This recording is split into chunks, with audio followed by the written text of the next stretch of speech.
In this video, I'm going to be talking about why I sold all my StormX tokens. StormX, for anybody who doesn't know, is a cryptocurrency that is kind of the native token to StormX.io. Now, what StormX.io is, it's a website that gives you cash back, which is very popular among people. A lot of people like cash back with credit cards. They like cash back shopping sites and discount sites.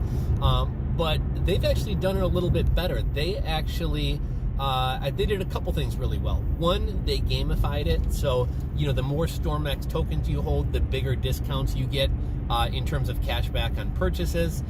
They're partnered with a lot of great retailers. I think they may have just lost Walmart, but they had Walmart, AliExpress, DHgate. Adidas website is 15% off cash back.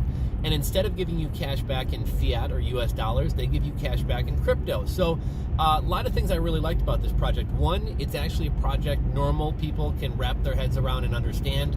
A lot of these projects in crypto are like, we're doing something in medical research, or we're doing this bridge between these two different networks, and it goes over the head of, most normies, most normal people, most new people to cryptocurrency.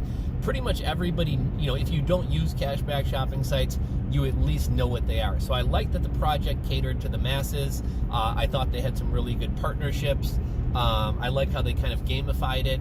There were a lot of cool things they had going for it. Another kind of use case, I could see drop shippers potentially using it because, drop shippers don't always work on great margins. They're always trying to find extra ways to squeeze out a little bit of money, whether that be using a cashback credit card or using a cashback credit card and doing their buying through a site like StormX. Drop shipping margins might only be 10 or 20%, but if you can get an extra, 5% back through StormX and another 5% back through a cashback credit card, you can really make your margins a lot better. And I also initially liked the fact that StormX had an affiliate program. So by no means am I here to trash StormX, but I see there being an opportunity cost. I see better gains in other coins, and I see a couple big problems with StormX. So that's what I wanted to talk about in today's video. So let's get right on into this. So I learned, I've had my eye on StormX for a while. I don't recall how I initially heard about it. I wound up buying into the project. Shortly after that, JRNY, or Journey Crypto, mentioned StormX, and the price surged. I don't know if it was solely on him. It was kind of catching a buzz prior to him talking about it, but it definitely didn't hurt him talking about it.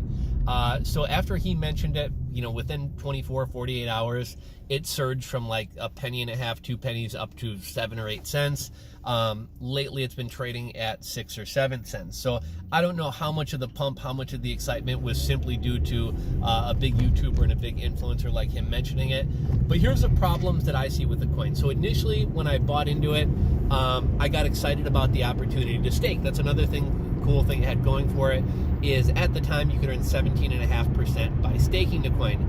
Well, in order to enter the contract, it cost me like $17 in order to enter staking, which, I didn't like paying it, but I'm like, oh, whatever, I'm probably going to hang on to this for the long haul. And I think more than anything, I was just kind of excited and rushed into it. Well, fast forward a couple weeks, for a variety of reasons that I'm going to discuss here, I decided to get out of the StormX coin, and lo and behold, to my surprise, to unstake from the project, it was going to cost me something like $80 in Ethereum fees, anywhere from $80 to $150. Now, obviously Ethereum fees fluctuate, but you would either, in order to make this worthwhile, either ETH fees would have to be a whole lot lower, you'd have to be staking a ton of StormX, or you'd have to be in it for a long, long time. And none of those wound up being my situation. So unless you have big money or you're in this project forever, I don't see a whole lot of point in staking, or at least until Ethereum gas fees come down. So that's one problem with it, and the staking fees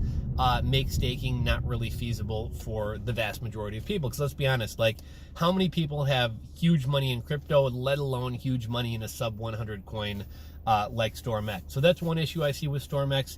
Here's another problem I see with StormX. What they're doing is really cool, but they have no moat. And what I mean by that is, StormX is cool, right? You have to shop through a gateway. You have to shop through their website to get your payment, to get your cash back.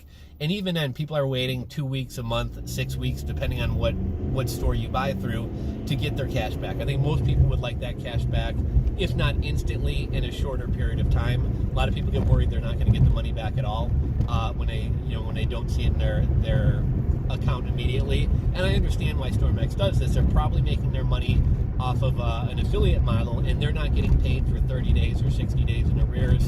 And if you wind up returning the product, they're not going to wind up getting paid at all, or their commission is going to get yanked back. So I understand why they're doing this, but that doesn't mean that consumers necessarily like them doing this. So that's another problem with the coin. Another problem with the coin, like I kind of started alluding to, they have no moat. So if Crypto.com, if Coinbase, if Voyager, heck, even if Visa or Mastercard, if somebody else who's more integrated into the payment space winds up offering crypto cashback, I don't want to say it kills StormX, because there's cashback credit cards and people still use cashback shopping sites. But with StormX, somebody does have to go to stormx.io and connect their wallet and log in and shop through the portal. Whereas if I can get a Coinbase.com, debit card or credit card that has the cashback built right into it, and I get it on all purchases, not just select retailers, or even if it is only on select retailers, all I have to do is make a purchase. I don't actually have to shop through a specific portal. I can use it at brick and mortars, etc. That's way better than StormX. And obviously with Visa and Mastercard and other credit card companies getting into the crypto space, I think it's only a matter of time until we start to see cashback cards that give you cashback on all your purchases. Maybe they'll give you more crypto cashback on certain categories, but you're likely going to get it on all purchases and even purchases at brick and mortars. And then ultimately this kind of, I'm not going to say it destroys StormX, but it definitely takes away a lot of the utility and makes them a whole lot less attractive. One of the things that got me excited about StormX from the very beginning was the affiliate program. A lot of the biggest companies out there today grew in large part because of their affiliate programs. Netflix had an affiliate program early on. The reason Shopify is the big name in e-commerce, BigCommerce is actually a better platform than Shopify, but Shopify really utilized affiliates to get their name out there, and the affiliates kind of made Shopify a household name. A lot of the Shopify affiliates are influencers or developers and really push the Shopify platform to their clients. And all the guides and tutorials and things like that on YouTube are about Shopify. So if I'm thinking about what platform to go into and all the developers are on Shopify, all the YouTube guides and tutorials are on Shopify, I'm probably going to go to Shopify. So I did like that StormX had an affiliate program, but if you actually dig into the details of the affiliate program, in order for you to refer somebody and get paid, you have to be a gold member, StormX. You have to be a gold StormX member, which means you have to hold, I believe it's 310,000 StormX tokens, which is over $18,000. Now, on top of that, not only do you have to hold over $18,000 worth of StormX, but the person you refer does as well. So in terms of all the people out there, how many people have $18,000 to their name, period? Not that many. Even among those people who have a substantial amount of money in crypto, StormX, again, I'm not trying to shit on the coin, but let's be honest, it's a top 100 coin. I'm not going to say it's a shit coin, but it's not a top 3 coin. It's not a top 20 coin. It's not a top 50 coin. So even if you had $100,000 in cryptocurrency, which I think is a fairly substantial amount, the chances of you having $18,000 in StormX is slim to none. Now let's assume that you actually do have $18,000 worth of StormX tokens, right? We'll say you got the money. What are the chances that somebody brand new to StormX that you refer is going to go ahead and dump 18 grand worth of StormX, worth of money into the StormX token? I mean, the chances of you having 18 grand worth of StormX plus any new person you refer having 18 grand worth of StormX is basically next to zero. So the affiliate program, well, I like affiliate programs, and while I do think it's a good marketing tactic and a good method for growth, their affiliate program is basically non-existent. So I would like to see them improve that. Obviously when StormX was worth a lot less money, when StormX was at a penny, obviously it would have been less money, but 310,000 StormX tokens, even when StormX was a lot cheaper, it was still a fairly decent amount of money to have in StormX. And then lastly, the other thing that I kind of don't really like about the StormX token is kind of the community itself, right? Like, one of the things that kind of turns me off to crypto, and I think turns a lot of people off to crypto, is how clickbaity the space is, right? Like, everybody loves clickbait. I know, all social media, YouTube, blogs, it's all clickbait. But I mean, every crypto article, and it's getting a little bit better now that it's going a little bit more mainstream. But I mean, pretty much since the beginning, every crypto article is like, this anonymous Wall Street guy you've never heard of says Bitcoin could hit $1 million by the end of the year. Bitcoin is crashing, Bitcoin's surging. Coin moves 1%, 2%, and we're seeing articles about Bitcoin's crashing, crypto's crashing. There's so much hype and everything like that, but especially and even more so in the StormX community, it's a big circle jerk. It's like, could StormX go to $10? Why? My bullish case for why StormX could go to $10. For StormX to go to $10, what, they got an $8 billion market?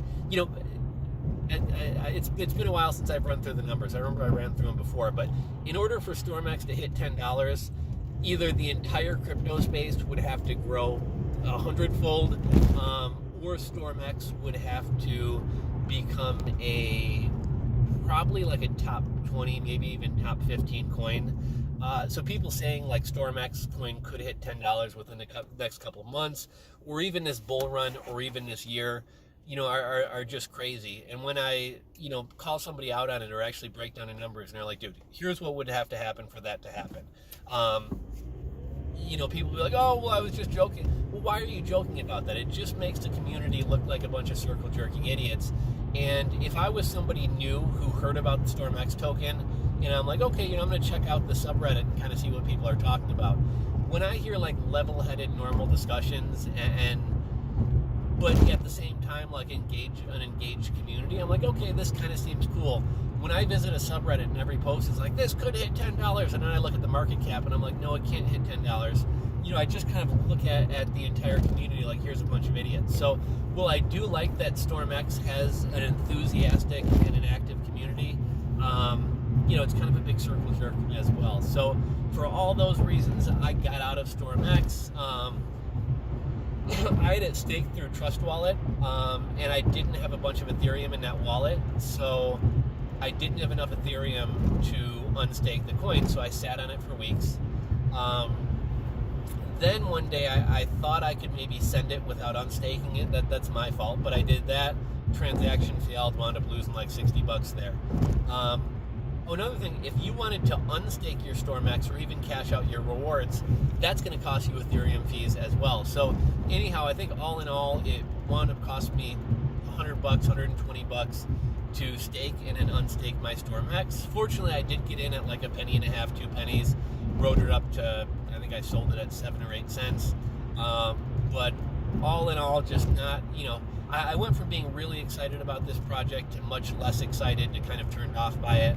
And especially, StormX is sitting at like 6 cents right now, as the BNB Binance token is surging towards, surging towards, $600, as all these other cryptocurrencies are going nuts. And so I'm kind of glad with my decision to get out and get into some other coins. So there's just my thoughts on StormX. If you disagree with me, let me know.